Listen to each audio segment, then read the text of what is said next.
Illegal dumping भी हो रही है। जो मक आपका चाहे वो NHAI का है, 4 लेन का है या और सड़कों का है, उसको मक को डंप किया जाता है, जिसकी वजह से पानी का भाव जो है वो बढ़ जाता है, उसका लेवल बढ़ जाता है।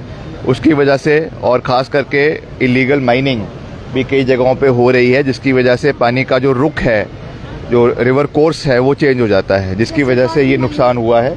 तो सरकार ने इस पे संज्ञान लिया है और ऐसा नहीं है कि ये अभी की बात है, ये पहले से, ये पूर्व सरकार से ये चलता आ रहा है।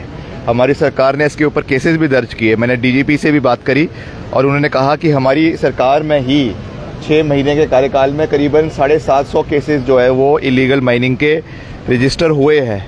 मगर फिर भी इसके ऊपर नकेल कसने की आवश्यकता है, मजबूती से कसने की आवश्यकता है, ताकि इस तरीके से जो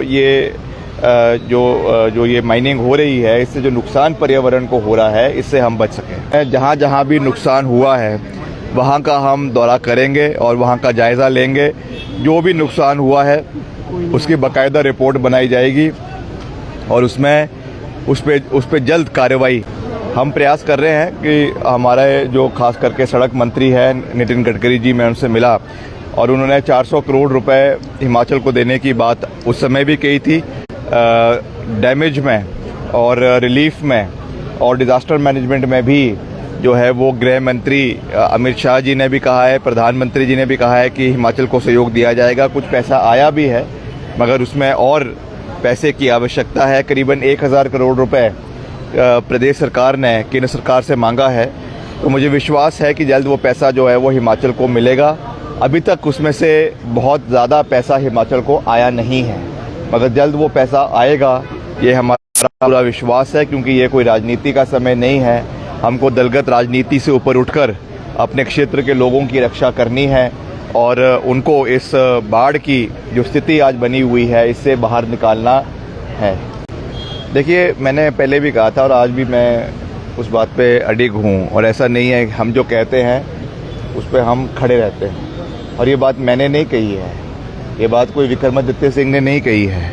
हमने ग्राउंड ज़ीरो पे जाकर पूरे प्रदेश के इलाकों के दौरे किए, खास करके बाढ़ प्रभावित क्षेत्रों के दौरे किए। वहाँ पे जिन लोगों के घर बह गए उनसे जाकर मुलाकात करी। जब उन्होंने इस मुद्दे को उठाया और हमें ये जानकारी दी कि इस तरीके से इल्लीगल डंपिंग भी हो रही है, जो मक आपका चाहे वो NHAI का है, 4 लेन का है या और सड़कों का है, उसको मक को डंप किया जाता है, जिसकी वजह से पानी का भाव जो है वो बढ़ जाता है, उसका लेवल बढ़ जाता है। उसकी वजह से और ख़ास करके इल्लीगल माइनिंग भी कई जगहों पे हो रही है, जिसकी वजह से पानी का जो रुख है, जो रिवर कोर्स है, वो चेंज हो जाता है, जिसकी वजह से ये नुकसान हुआ है। तो सरकार ने इस पे संज्ञान लिया है और ऐसा नहीं है कि ये अभी की बात है, ये पहले से, ये पूर्व सरकार से ये चलता आ रहा है। हमारी सरकार ने इसके ऊपर केसेस भी दर्ज किए। मैंने DGP से भी बात करी और उन्होंने कहा कि हमारी सरकार में ही 6 महीने के कार्यकाल में करीबन 750 केसेस जो है वो इलीगल माइनिंग के रजिस्टर हुए हैं। मगर फिर भी इसके ऊपर नकेल कसने की आवश्यकता है, मजबूती से कसने की आवश्यकता है, ताकि इस तरीके से जो ये माइनिंग हो रही है, इससे जो नुकसान पर्यावरण को हो रहा है, इससे हम बच सकें।